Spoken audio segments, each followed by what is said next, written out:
Like some people, their life gets taken over. Like they spend 12, 13 hours a day on porn addiction.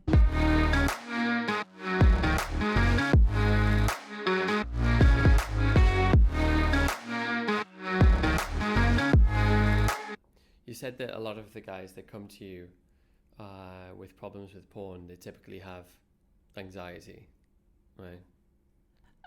Some people do. So I would grade people. Like some people, their life gets taken over. Like they spend 12, 13 hours a day on porn addiction.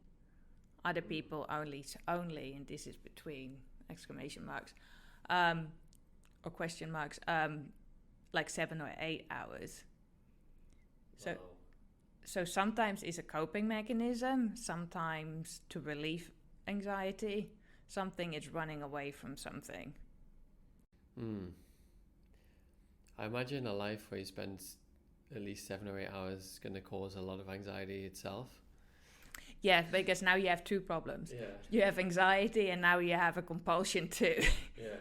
I mean, you spend 7 or 8 hours on anything, it's probably going to make life more stressful, I think. Oh, because hugely because it affects your work, it affects your relationship, it affects your friendships, it can affect your finances, it can affect many aspects of your life.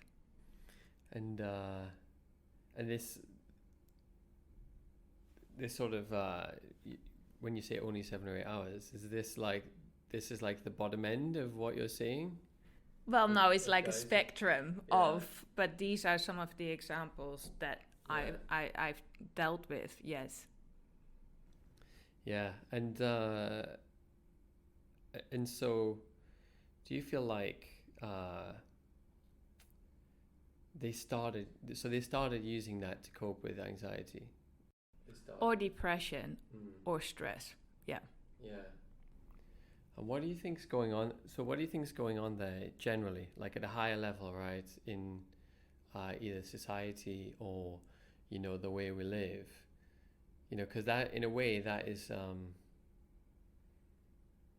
a system, right, that's kind of playing out. If people have mental health issues like anxiety or depression, and they're then getting hooked on. Yeah, it may sometimes it's just like they feel bored, or like people who travel a lot, they're alone in their hotel room. So what are you gonna do? You're bored. You've got jet lag, so you may not be able to sleep. So what do you do? A person may just watch porn, and they find it alleviates the stress and the anxiety and the boredom. But now it becomes a coping mechanism, and then they find that the coping mechanism actually starts to take over their life. Now you've got two problems instead of one. Yeah. And how would you sort of advise people on just evaluating, I think, what kind of problems people have? Because I feel like, with mental health and wellness, I feel like, many people, or the average person, is maybe sort of illiterate in this sense, in the sense they can't really describe or evaluate what problems they have. Like, what would you say for someone who just has a general sense that they're not where they should be? Like, where would you tell people to kind of start, right? What do you mean by the question? In terms of like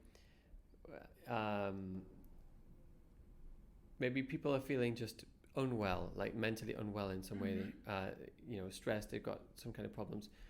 How would you say they should sort of begin to evaluate themselves and identify what these problems might be? Because you have to sort of identify issues before you can start solving anything. Yeah, well, that's the difficulty. Sometimes what you think the problem is not the problem. It's just a symptom, if you see what I mean.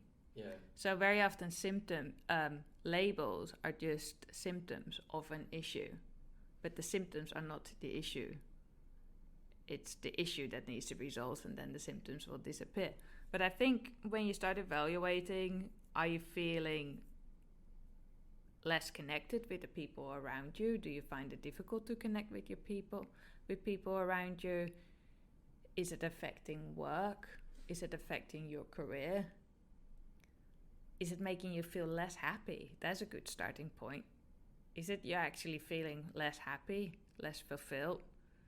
Does it make you feel less of a person? On a very basic level, that's the starting points, I think.